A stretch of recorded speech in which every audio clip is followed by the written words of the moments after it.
All right, welcome back. We just finished up at the Oceanic Regionals. It was an online event, and as you can see here, where my hand is unshowable, this is the pie chart. This is the top 16 pie chart to be specific. This is not the top 8, but yeah, there's a hell of a lot of people. So welcome everybody, I'm Digi Dane. Today we are not using the business casual suit and all that. It's way too fucking hot, but today we are going to be spreading misinformation online.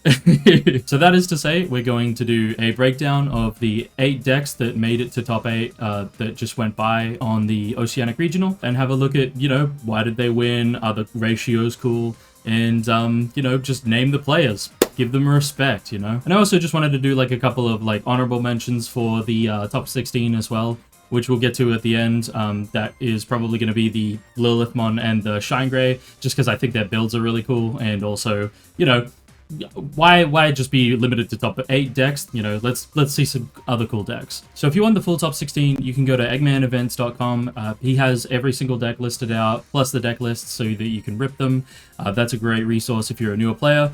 And I think that Nicholas Slack also did a pie chart and top 16 with the deck lists for the like on Facebook. So if that's more your angle, then those are both out there. But we're just going to move on to the top 8 to start with. All right, so in first place, Will Dawson, friend of the channel. If you saw the last video, the last top 8, you would have seen that he came 8th in the last regionals, and exact same list. I had a quick peruse over. As far as I know, this is the exact same list as last time. And I say friend of the channel because I decided to play Levia, not only because, you know, he made 8th, but also because one of my friends did really well with the deck, and it was really cool to see, like, you know, Levia played on stream, and that was just way cooler than I thought it would be. So I've been giga grinding out Levia. But yeah, congratulations, Will Dawson. That is a fantastic, you know, merit to you. Going from 8th to 1st in less than 2 weeks. Awesome. I love that you stuck with the same deck list and that you liked it a lot. Basically, when I started playing your deck list, like afterwards, the first thing I did was go down to like 3 protoforms, because inertly I kind of thought to myself that, you know, maybe that's too many, but it seems like it just has done absolute wonders for you. This is just an insanely consistent list. Like the double sets of trainings and boosts are, you know, absolutely necessary for this deck. If anybody watched any of the games that I played, and I did absolutely terribly, horrible, you'll find that the deck can be pretty bricky. And it kind of does come with the fact that you're running a lot of, you know, one-of pieces. You're running a lot of shorter ratios in terms of, I think this is only 11 rookies. Yeah, 11 rookies, and I think mine is like 9 to 10 level 4s, only 7 level 5s, and then just a normal ratio of the rest. It can be really bricky in the sense that you're attempting to just find the absolute best pieces as fast as possible. You want to sit in raising and build as much resources up as possible. But the list is solid. This is a fantastic list, and again, congratulations on coming first. This is great. If you need like an entirely full breakdown, there's the other top 8. I guess the other thing that I was like surprised by was that like looking at this list after playing as much as I have, was that you're still like only running 1 Psychmon, and because me personally, I had to bump it up to 2. The 7 Great Demon Lords matchup for me has been the absolute worst for this deck. Maybe you just didn't like play against it, maybe you did and you did really well because there's something I'm just missing. But yeah, like I found the SGDL matchup to be deplorable. So it's pretty cool that you've gotten away with 1 Psychmon.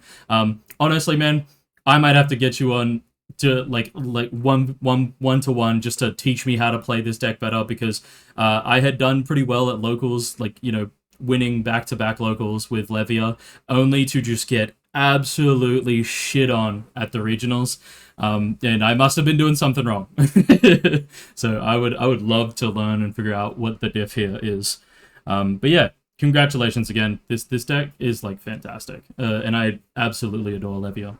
We'll move on to the next one for the sake of time, and that would be Alan Ku's second place Magna X. Yeah, we saw this list. I don't know if much has changed now that I you know, I'm about to have a look at it.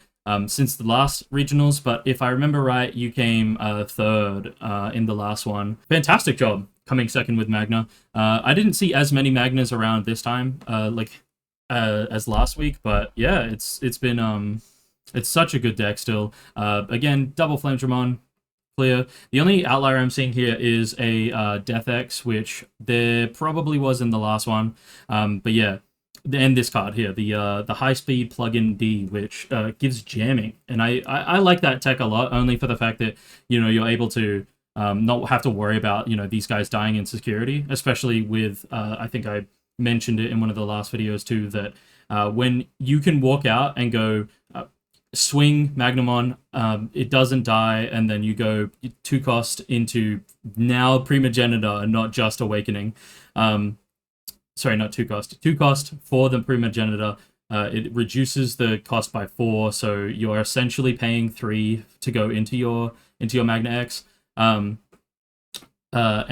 if this guy lives and then you keep turn by going into this, that's 3 checks. You can just bust out as fast as possible. So I really like that. Initially, I think in the first video, I was talking about how this is so crazy that you use Primogenitor to if the Magna X dies from opponents using their effects, you can prevent that deletion by going into Paladin mode. But I think both Alan.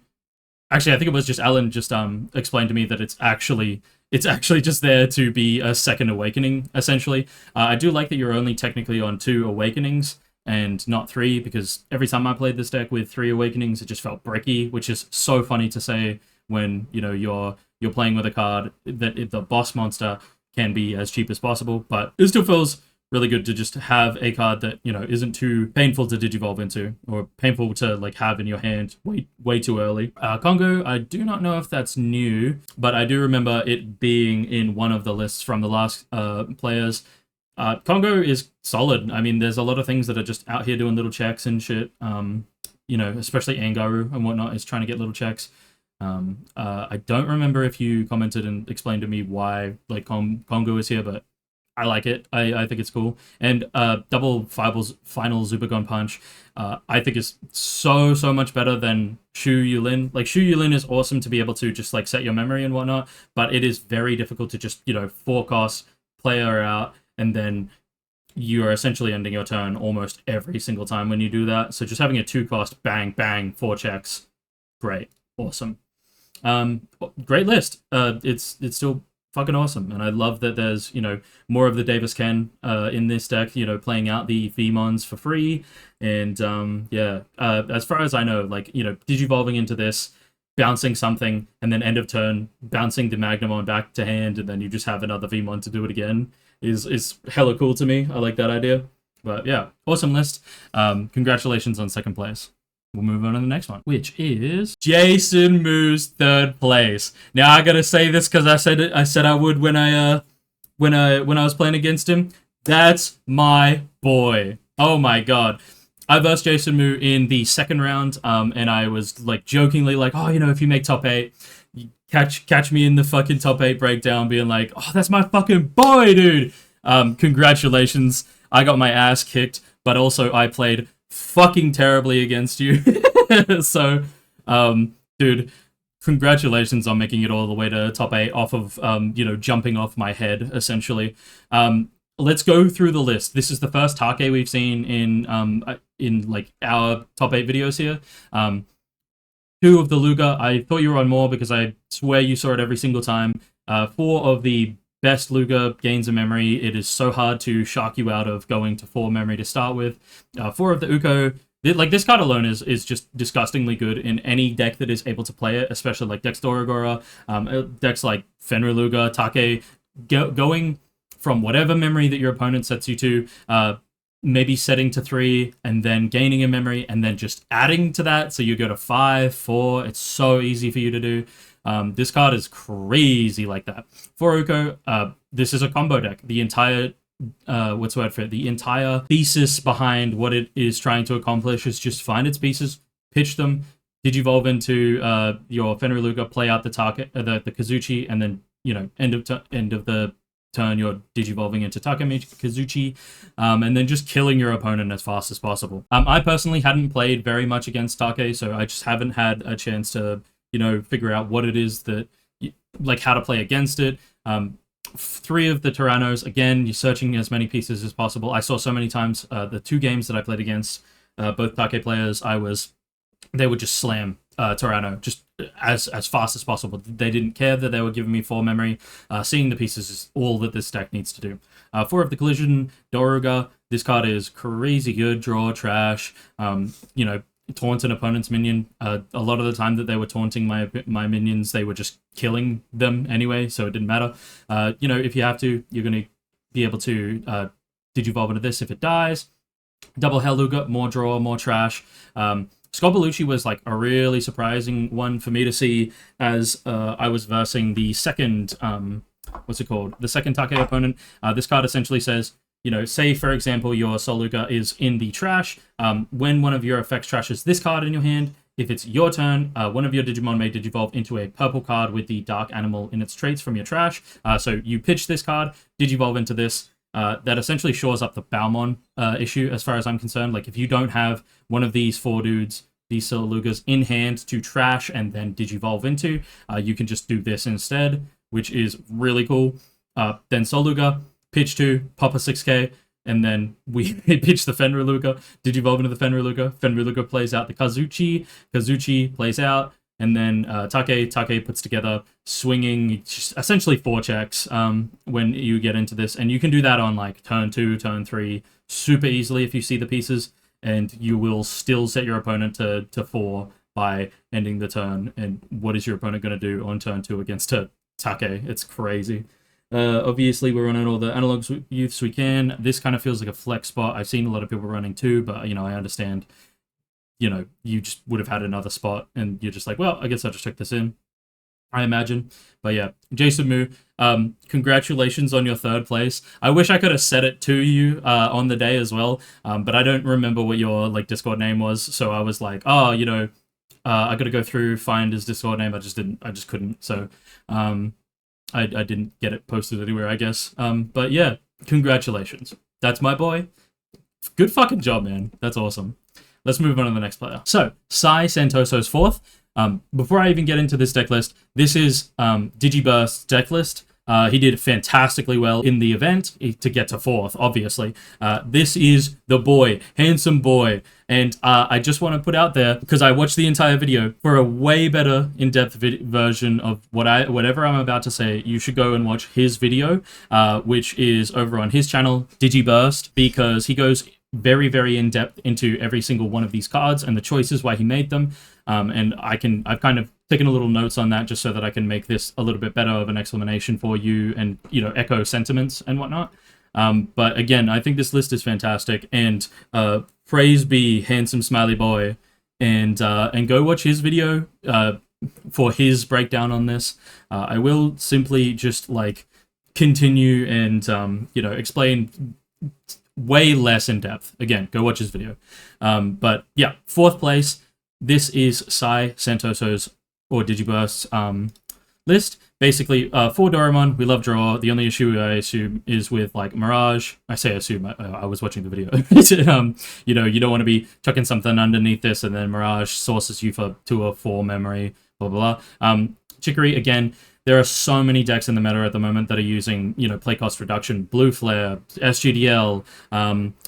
There was another one that really Tyrant. These are all kind of like, besides SGDL, these can be pretty out there rogue decks, but prepare for them, right? Like if the Chicory Floodgate is the best one to be having in slot, I definitely think it's totally worth it. 4 of this guy tucks the Kosuke underneath for free. That's great. All turns plus 1 KDP is awesome. One of, in the video, he explains that, you know, you don't really care so much to be digivolving this and raising. It's just great for that extra memory when you need to, if you tuck it underneath with, say, the effect of the Dora Grey. You know, just gaining that extra memory can make the difference between losing your turn and not being able to do anything, or, you know, actually killing your opponent. 1 memory often makes the difference.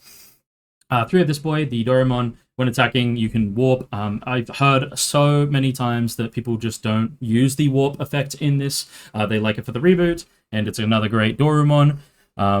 And like it's there that you can reboot, but it's not usually something that's super worth it, considering that, like, you know, making a stack that will just really fuck up your opponent is a lot of the time just better. And then here is one of the biggest differences that I saw from his list. Like he even says, compared to the original kind of progenitor of the black base Dorogora that we see as it is now, Sephirothmon, running it at 3 instead of 2. And I totally agree with this.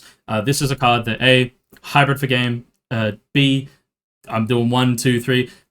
B, it is, you know, it gives you that taunt, which allows you to just digivolve in this when your opponent has cleared your board, and then you're going straight back into a mega in your opponent's turn. Fantastic. I absolutely adore this. Like, the only downside that I can see is that you have to hardly pay 3 to go into a level 4 if you're not seeing, you know, your Imperialdramon or your Daruga, but like, who really cares, to be honest? You know, 1 memory.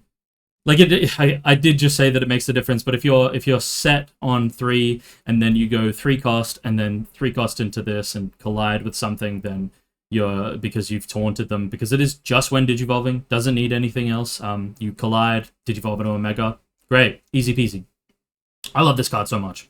And I'm actually really excited to build this deck as well. There is a card down here that I want to talk about as well a lot. Daruga. There's not much more to say about Daruga. It is a fucking just a great card. Egman is a really good one as well, only for the fact that, like, you know, like what's his name? Digiburst was saying in this video, you can play it out off of the inherited effect of this for 5 cost. Play this out, you get a free tamer, you get to digivolve. You're just pushing your advantage further. Great. 1 Dextoru. I understand it's not like, you know, you only have 4 of these Dextorus. You're not going to see it that often, but you know, the list that I've seen of run it at 2, I can see why you'd run it at 1. 1 of the Dorogray, fantastic for clearing games. 3 of the Megadramon is fantastic. In the video, he like kind of echoes the sentiment of, like, you can just hard play this turn 2 and put your opponent to 6 memory, right? If they've set you to 1, and then they just often don't have the resources to actually make good use of that. You know, they play a tamer and then they're like, cool, I have to pass. I can't, you know, raise into this because it'll kill me next turn. Or, you know, they'll go boost, and then they pass anyway. I totally agree with this. Like, one of the things that I think I realized the most in the, like, the games that I played is that all of these decks are so hyper efficient nowadays. Like, every deck just wants to, you know, use as little memory as possible. So you've got, you know, in things like trainings, in Digimon that gain a memory and end your turn on your opponents at 1. That sometimes they just don't have the ability to expend memory the way that other things do. Especially things like Angaru, for example, right? Like, Ancient Garu was just like, oh, cool, what am I going to do? Play a 6 cost level 4 that does nothing? That doesn't help you, you know? Sometimes, like, they can do other things, obviously, but, like, you know, expending a lot of memory can be a difficult thing when every deck is built to use as little memory as possible. Yeah, so sometimes, like, memory is really swingy at the moment. Dorogray, this deck runs exactly on this card. Dorogora, Dex Dorogora, these cards are fantastic. 3 of the Kosuke, you know, memory setter, great. But this is the one I really want to talk about here, which is the Yuji. When I watched the Ben video and he's like, you should become a diehard fan of Yuji as well. He's only running 1. I love that Digiburst has put this up to 2, because I would do the same. Every time I have played Alphamon, I have upped this to 2, even 3, because this is a card that just feels so amazing to shore up the problems that you have with your stack. You know, say, for example, if you go Sephiroth and then you have to go into, you know, Megadramon, it's great, but this can add the Dorogray that you just didn't have until you digivolved into Megadramon, and you're like, oh, of course it always happens. Now I have to make a suboptimal stack, you know? This kind of helps you with that ability to just place cards that you need into the stack when you're attacking, and it's just great. I think this card is awesome. It can put you to 4 if you have Kosuke and itself. Yeah, because you're almost always raising an X antibody. Unless if for whatever reason you had to digivolve and raising with this one. Yeah, dude, I just love Yuji so much. It's such a great card. 3 of the Marvins. Again, you get to pitch your deck story. You get to pitch your deck story Goro off this, which is great. AG is kind of the game ender with the Alliance. And 1 Black Memory Boost, a flex spot at this point, totally. 4 of the defense training. This is awesome. And 1 Protoform. I'd maybe just go to like a second Protoform, but yeah, you want to search so much in this deck. Congratulations, Sai. Fantastic, and I enjoyed watching the video a lot, and I'm glad that you decided to make a video. I love that. So this is Wei Han Tay's 5th place. Hope I pronounced your name correctly. I do try my best with those. This is SGDL. We got 4 Lucamons, 2 Pokemons. Again, everybody who's worried about SGDL is going to be running Psychmon, Chikuri, so having this in the deck is totally valid, totally needed, in my opinion. Some people get away with not using these, and it blows my mind. I'm not seeing the System on Blanc, you know, to be able to trash draw 2, which is an immediate standout for me in this deck. One of the old BT7 Chaos modes. I fuck with this heavy. Why give your opponent the option sometimes? Sure, you're not deciding to recover and trash if they don't, or they pop a tamer if they do. Sometimes you just don't have to give them the option. You just hard play this, pop a tamer, pop a level 6, get the fuck out of my face.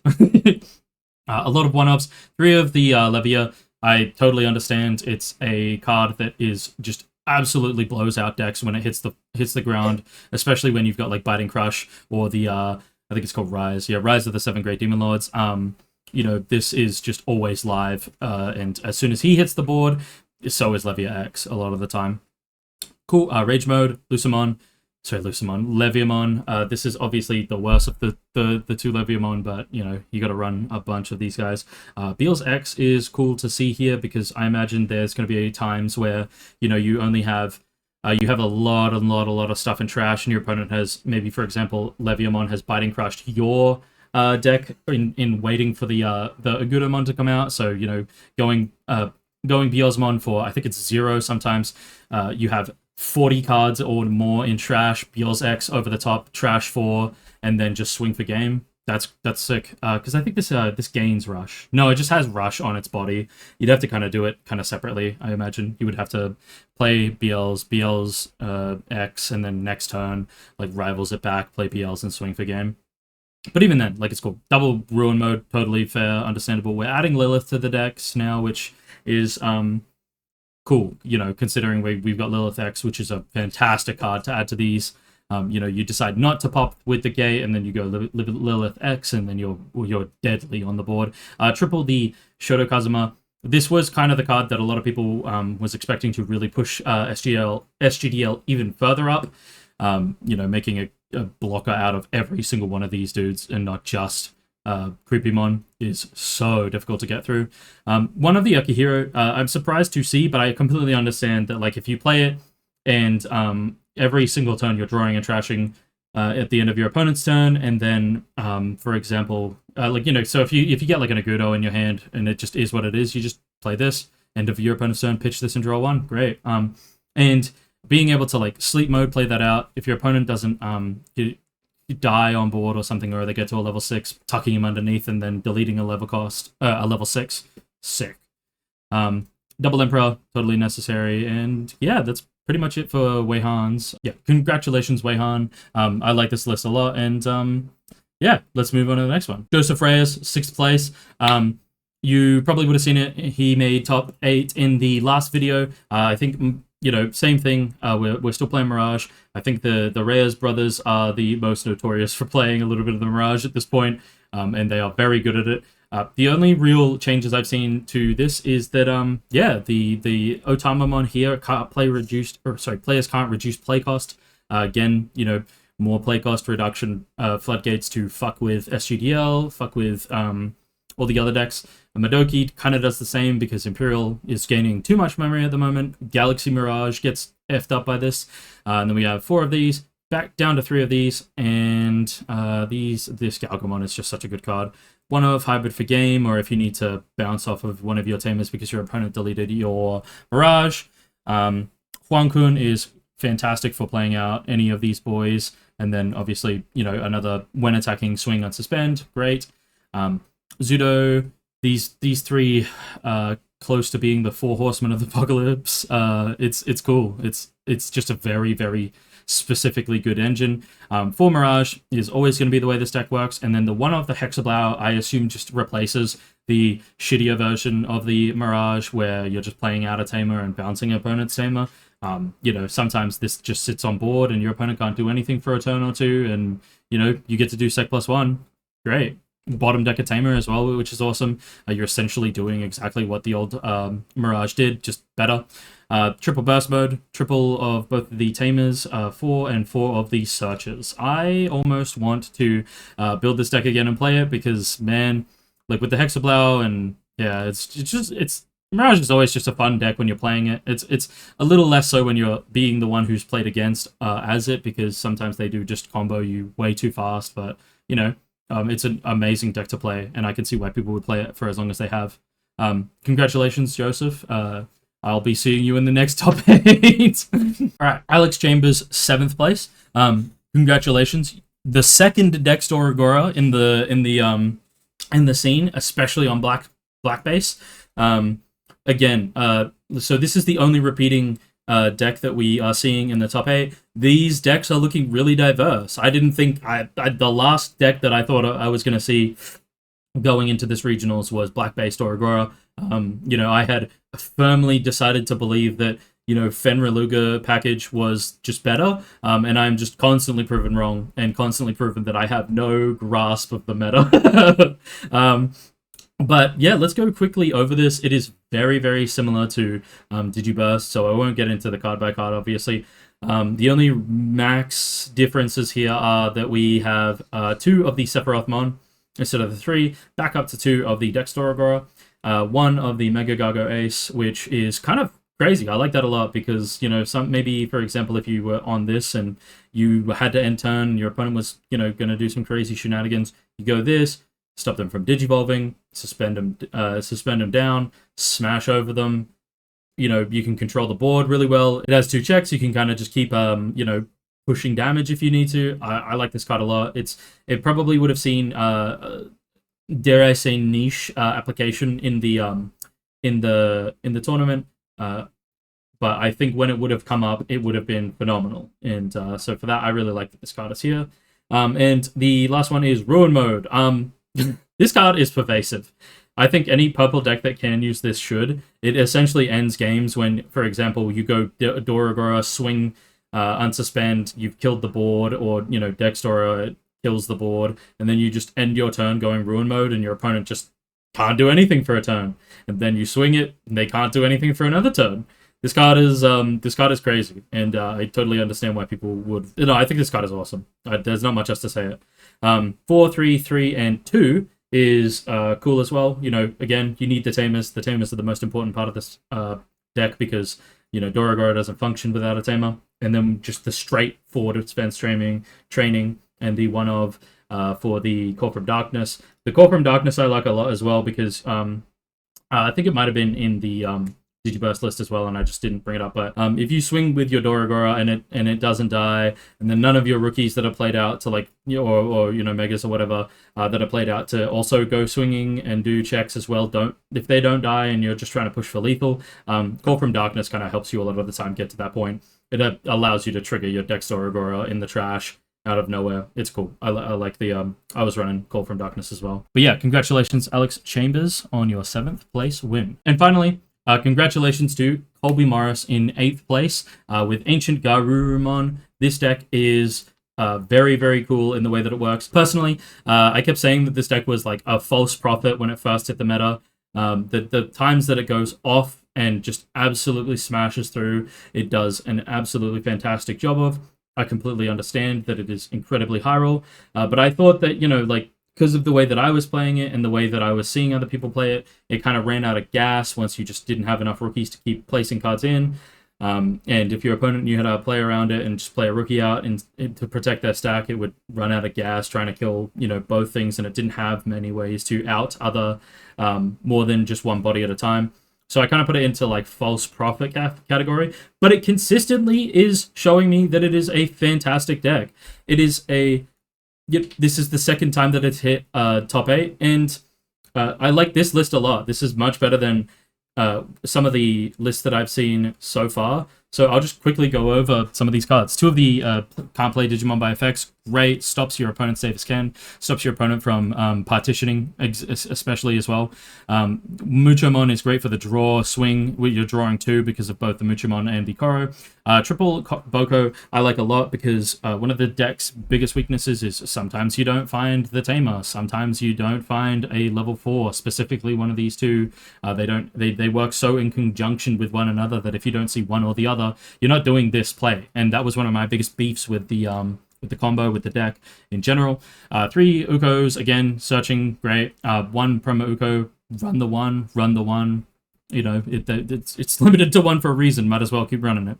Then these 2 guys at, 4 each is all the deck needs. The 2 of Beowulf kind of surprises me just a tiny bit, only for the fact that every deck I've seen runs 1, but I am on kind of the side of this deck has to a lot of the times have a way to get to its Ancient Garu, and the times that I was playing this pre-ban list where you would go like Kendo, no Lobo, and you're like, fuck, I've got no way to get to my Ancient Garu, I'm just out of it, it just is what it is. Yeah, it sucks. So having both this and the Zudo to continue your line and get taller, fantastic. And just as importantly, Zudo is protecting these guys when your opponent swings, trying to ignore you or trying to race you. The 1 of Hybrid Sylphie for the recovery, awesome. 4 of the Ancient Garu, this card is cracked beyond belief. Like bounce a security, bounce a Digimon, and then if it sticks to the board, you're just constantly doing that. Awesome. Then the Burst Mode Ace, if this does hit the board and stays on the board, then you have another way to play another Tamer out, and then -5 for each Tamer, which can do so much damage super quickly. And then the 1 of Omnimon, which, again, I hadn't seen many people playing with this in their lists, but I totally agree with this. It is an aggro deck through and through. If you can swing, bounce, hit the last check, and then you still have turn, and you're like, cool, here's Omnimon for game, go fuck yourself, totally. Double Emperor, double Crimson Blaze, we need to get rid of smaller bodies, and then the 1 of Crush is also a huge reason that I like this list a lot. Sometimes with these hybrid decks that are just giga aggressive, you just need 1 more memory, let alone 2. So Gravity Crush can really help you end the game there. The more 1-ofs. This deck is the closest thing I think Digimon has to a total pile list at the moment. This deck can be run in so many different configurations, but I like it a lot. Congratulations again to Colby Morris on your 8th place. This is fantastic. Love it. Okay, and lastly, I did just want to give like a little shout out to a couple of lists that I really like the look of, that, made top 16, didn't make top 8th, but still nonetheless I really like them. Because I have been playing so many purple decks at the moment. I have been poisoned. But this is, a very, very, like, strong purple engine. This is Ryan Burt's 10th place, a fantastic placing still. And I just really like this because it's the very, very super strong purple engine that is, kind of close to, I wouldn't say, like, solved, at the moment, because there are obviously outliers, there are different ways you can run this, but it's really cool that this is getting a little bit homogenized in a sense, and then you just change out your top end and see what you want. But yeah, so to put it lightly, 3 of the Ignite, this is the card that you absolutely need for your Mervamon, but more importantly, it's all turns when you play a Digimon by an effect, gain a memory. If you're playing with Lilithmon on Lilithmon X, when your opponent's Digimon is deleted, or you're playing off a level 4 with the Inheritable of your Lady Debbie X, which if you play it out in your opponent's turn, you shock them a memory. Great, that's awesome, I love it. And Lilith is just, the new Lilith X is so cool for just like sticking to the board at the moment, especially if you have the Protoform to go into it, or just the Lilith over the top. Becomes really, really hard for your opponent to out, because if they, for example, Mirage tries to bounce this, you just say, no, and you fucking snipe them to keep your body alive, and then when you kill them, you're playing out a level 4 or lower, which, again, you're gaining a memory, or gaining memory here, sorry, not here, the Doba X, and if it's your opponent's turn, and you snipe one of their bodies, you get to trash one of their security, and you essentially just become this boss, unkillable kind of tower that is essentially just trashing your opponent's security, so this doesn't have to swing. And then you can really take the time to, for example, go Leviar or Leviar X, and then go into Anubis. Anubis plays out the Merva, which I love this list a lot. I just wanted to show it off as well. The one of Uva, I've been trying that as well because, you know, if you're going against SGDL, you want to put the Agudo to the bottom of the deck, draw one. That's out of sight, out of mind. If you're playing against Leviar X, you need to be using that one to put Leviar X to the bottom of the deck and hope your opponent doesn't have 2 in trash, because then when you play Digimon off Merva, then Leviar X is triggering and popping everything on board almost. This one for the Retaliation Damimon I like because it gives blocker, which is like good for your Lilith, and also the Retaliation is there literally so that you can play off Merva, and it's a 4 cost, which is nice. Yeah, I like this list a lot. I don't think there's much else I want to say about this list. Funny little one of purple boost.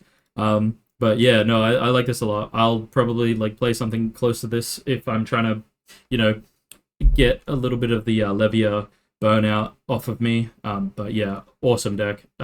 Love this. And then in 16th place, we got Eleazar. This is just a Shine Greymon list. This is probably like the most, you know, different list. I think a lot of the other few of the top 16 were just not just you know, Imperial and a few other decks. I just can't remember, but I am just showing a different list as well. But yeah, this is cool as well. I like that this has 2 of the Patamon in it because, you know, free Evo in security into literally any of your 4s is great. And then you're gaining a memory, awesome. The one of is always going to be here. 3 of this guy. Every time I've seen a list, it's 2 of this guy. So I totally understand because 3, 4, 5, 6, 7, 8, 9, 10.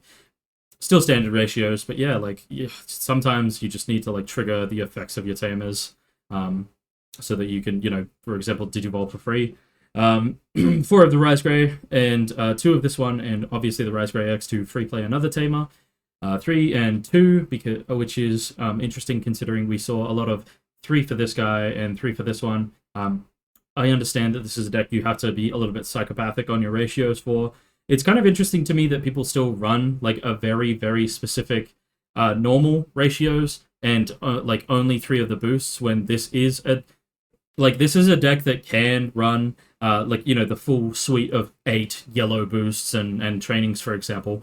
But because you're digivolving for free most of the time off of this Marcus Daemon, like you are kind of forced to build normal ratios and then free evolve off of this anyway. So I think that is kind of like just a tiny weakness of the deck, because every time I play it, you're either going absolutely crazy or you are absolutely doing nothing for like 4 turns because you bricked. Double burst mode and a burst mode ace, I think is the perfect ratio. You want one so that you can sit on one of these dudes and ace into it, and always keep your opponent guessing. And this one is just the kill potential. Again, when you high roll, you high roll. And ruin mode, he is still here. I just wanted to show this list off as well. I'll keep it as simple as that. And congratulations, Mark, on your 16th place. So again, in conclusion, this is a really, really diverse meta at the moment. I'm really, really happy to be seeing, you know, black-based Dextoragora like come through, because I wanted to play the X-Antibody version so badly on its release, and people, you know, using the Fenriluka package and it becoming the best by far really pushed me off of playing the deck. But it's a deck that is me through and through. Seeing, you know, the Leviar hit the first place, you know, more of the Angaru Take coming through. We're seeing like so many different decks hit the top 8, and I'm really, really glad to see that, solely for the fact that like if anybody has been following the channel or the stream, I'm a little bit of an Imperial hater just at the moment because it just does everything to me, and it's a cool deck, and I will never detract from anybody playing that. And I think that you are like totally valid. But I personally thought that it was going to be the absolute best deck in the meta. And so one of the reasons that I decided to play Leviar X at the regional was because it has an extremely strong matchup into specifically Imperial. And it just looks like a lot of people are kind of a little bit more aware of what is going to be seen at these regionals, especially more so than me. But being super aware of what is going to be, you know, some of the top decks, they're teching for it. They're, you know, we're seeing a lot of decks that are, you know, very good specifically into Imperial. So it's creating Funnily enough, not even a rock, paper, scissors meta. We are seeing 8 different decks and then 1 repeating one in both of this and the last top 8. So I'm very impressed. I'm very, very happy with like how it's turning out at the moment, because you really can play anything for the most part and get pretty high. I'm pretty sure in the if I had to just remind myself, I think it was top 32. There was like a Dragon Links player, if I'm not mistaken. You know, like it's very, very cool to see so many decks be playable. I need to catch up a little bit on that, because I was like, oh, I have to play Levia X because it's just going to be Imperial, and you know, I expected that. Not to say that like I didn't start playing Levia X, because it's so much fun, but it was, you know, part of the expectation. And that just shows that I don't have as much of a handle on the meta that I thought I did. But yeah, this is just a awesome. Congratulations to everybody. This is, you know, really, really cool to see as diverse of a meta at the moment as we are. Oh, and for anybody else who's asking for how I went at the regionals, absolutely piss poor. I did stream it for the entire thing, my run, but I was just having a bad day. I was just getting more and more tilted. Just playing terribly. So sorry if you had to watch that. To be honest, there were so many mistakes that I made whilst I was playing, which was really, you know, making me a lot more distraught, considering that I had gone back-to-back winning locals and feeling extremely comfortable on the deck. Like I had gotten close to mastering it, obviously not completely, because it is very complex. And then only to get into regionals and just shit the bed, just to put it lightly, to just do terribly. It was really unfortunate for me. I think I ended 69th. Funny number, but just did so poorly that I was not happy with it. And yeah, that's pretty much where I landed. I should have probably just played something a little bit more simple specifically for me, because Levy X just has so many decision points to be made. And yeah, I'd like to do, like, off of the back of that, I'd love to do, like, a video with, like, Will Dawson, or, like, anybody who, like, one of my mates, Billy, as well, of just people teaching me how to play this godforsaken deck. Because, like, I still love Levia X. I'll probably move on to something else, because I jump from deck to deck during Hyper Obsessions. But we're coming up to another in-person championships, regionals. I can't remember which one it is, but it'll be in person. So I'm going to have to practice again coming up. And I don't know what deck I'm going to be playing. We don't know what's going to be legal on November 23rd. So it's just going to be a lot of guesswork, and I would love to just be better at this game, personally. So that's me. That's in the conclusion. Thank you for watching. Hopefully, like, now that we're out of the competitive season, like, for a little while, at the very least until, again, November 23rd, hopefully you'll see a lot more deck videos just coming out from me. Quick little late at night editing, Dane. I just wanted to put in here as part of, I'm going to be doing videos soon, but one of my good mates just came back from Korea, and he got me a box of BT19, and hopefully in the next day or two, I will probably just be streaming opening the box, because that's fucking sick. And then I'll put it up on the YouTube channel, so there'll be like a quick little video to do. But it is Japanese BT19. I'm just really keen to see what kind of alt arts we get coming out of that. Anyway, back to it. Thank you so much for allowing me to hit, 500 subscribers. That has been an awesome little achievement for me. Yippee! Make sure you go watch Digiburst's video on his deck store Agora. Again, super insightful. I'm really happy to have watched it, and I'll put that down in the description below. So yeah, thank you for watching. I'll catch you on the next one, and have a good afternoon. Peace.